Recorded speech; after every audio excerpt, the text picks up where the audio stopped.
TNA wrestling started in 2002 and it had some good days and some really bad days. A lot of past and current WWE superstars held championships there. People like Drew McIntyre, Bobby Lashley, Sting, Jeff Hardy and LA Knight have been world champions in TNA. Just like any other wrestling promotion, TNA also has tag team championships, mid-card championships and women's championships. So who was chosen to be first champions of every title in TNA? Keep watching to find out, because this is every inaugural champion in TNA history. First TNA World Champion Kurt Angle, Sacrifice 2007. From 2002 until 2007, TNA was using NWA World Championship as their top prize, but in May of 2007, NWA's and TNA's partnership ended, and TNA had to create their own World Championship. The first champion was decided in triple threat match between Sting, Kurt Angle and last NWA World Champion under TNA's control, Christian Cage. Christian entered the match with NWA's World Championship. The match was decent but only about 10 minutes. Kurt Angle won the match in weird finish. Sting pinned Christian, but Kurt Angle put Sting into ankle lock and Sting tap out before referee was able to count to 3. After the match, Kurt Angle received NWA's belt, but he was referred as simply new heavyweight champion of the world, without mentioning NWA. And on the following episode of Impact Wrestling, Kurt Angle came out with new TNA World Championship belt.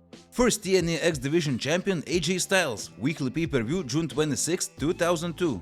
At first this title was known as NWA X Championship, but later it was renamed to TNA X-Division Championship. TNA did 4-way double elimination match to crown first champion of the letter X. The other 3 competitors were Low Ki, Jerry Lynn and Psychosis. The rules of this match are very complicated. To be eliminated you have to be pinned or submitted twice. On top of that, matches started by 2 guys inside the ring while other 2 just wait outside. When one wrestler is pinned, then he must leave the ring while another participant joins the match to fight winner of first pinfall. AJ Styles started the match against Psychosis and pinned him. Then Psychosis went to rest and Low Ki entered the match, but he was also pinned by AJ Styles. Jerry Lynn entered the match and quickly pinned AJ after hitting pile driver. Then it was Psychosis' time to return to the ring and fight Jerry Lynn, but Psychosis was pinned by Lynn and he was finally eliminated from the match. Low Ki returned to the ring to fight Jerry Lynn, but after a few minutes he was also pinned and eliminated from the match. Then AJ Styles returned to the ring and pinned Jerry Lynn 2 times in a row to become first ever champion of the letter X. This match was actually very exciting, but don't be surprised if you will never see 4-way double elimination match again. First TNA Digital Media Champion Jordynne Grace, Bound for Glory's 2021 pre-show. After Grace, every later Digital Media Champion was male, but TNA, or Impact Wrestling how it was known back then, really tried to push intergender wrestling and even made Tessa Blanchard World Champion in 2020. To decide the inaugural Digital Media Champion, Impact Wrestling did 6-way match that included Jordynne Grace, Chelsea Green, Crazy Steve, Fallah Bahh, Madison Rayne and John Skyler. The match was very quick, only 5 minutes, but you can't expect a classic on a pre-show match. In the end, Grace won by pinning John Skyler and she became first ever Digital Media Champion. First TNA World Tag Team Champions Team 3D. TNA Today, May 17, 2007. Until 2007, TNA used NWA's Tag Team Championships, but in May their partnership ended, and TNA introduced their own World Tag Team Championships. Last NWA Tag Team Champions were Brother Ray and Brother Devon, Team 3D, or as they known in WWE, the Dudley Boys. They've been given newly created World Tag Team titles on TNA's internet show, TNA Today. First TNA Knockouts World Champion Gail Kim, Bound for Glory 2007. At 2007's TNA's flagship pay-per-view, they did 10 women battle royal gauntlet match to crown first ever TNA Knockouts champion. Besides Gail Kim, the other 9 participants in the match were Miss Brooks, Miss Jackie Muro, who was known as Jacqueline in WWE, Shelly Martinez, Awesome Kong, Christy Hemme, ODB, Angel Williams, who is better known as Angelina Love, Talia Madison, who later changed her name to Velvet Sky, and Roxy Laveau. In this match, new participant entered the match every 60 seconds, and the knockout is eliminated if she goes over the top rope until there is 2 women left. Then the match becomes regular 1-fall match. After 8 women been eliminated, Roxy and Gail had very short match. In the end, Gail Kim won the match after pinning her opponent, and she became the inaugural TNA Knockouts champion.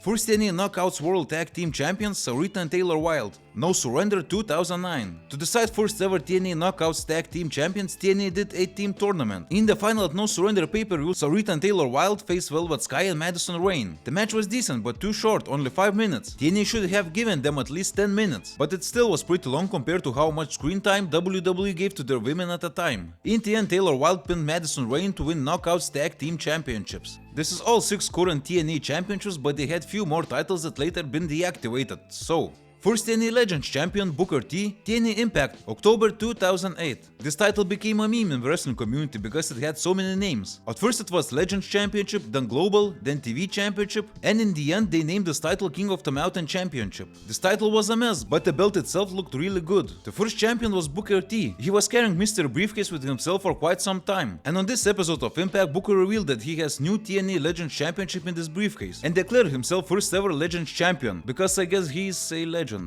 First Impact Grand Champion Aaron Rex, Bound for Glory 2016. This title replaced Legends/Global/TV/King of the Mountain Championship as promotion's mid-card title. It is similar to NXT Heritage Cup because when people compete for this title they have to wrestle in 3, 5 or 3-minute rounds. The match can finish at any time via pinfall or submission, but if there is no winner after the match ends, then judges decide the winner. To decide the first champion, TNA did 8-man tournament. In the final, Aaron Rex, who is better known as Damien Sandow, and Eddie Edwards went to a time limit draw, and judges decided that Rex did more wrestling stuff in the match and he became first ever Impact Grand Champion. Best moment of the match was when the lights randomly went out in round 2. To surprise of no one, this title was deactivated in less than 2 years. Because TNA used NWA's World and Tag Team titles from 2002 until 2007, I will say that first NWA's World Champion under TNA was Ken Shamrock, and first NWA World Tag Team Champions were AJ Styles and Jerry Lynn. But those titles were a property of NWA and had NWA title lineages. Should they still count as TNA titles? Let me know your opinion in the comment section. So what do you think about this list? Did every one of them deserve to be inaugural champions? Or some other people had to write their names in history as first ever champions instead of them? Please let me know in the comments, and don't forget to subscribe for more wrestling content.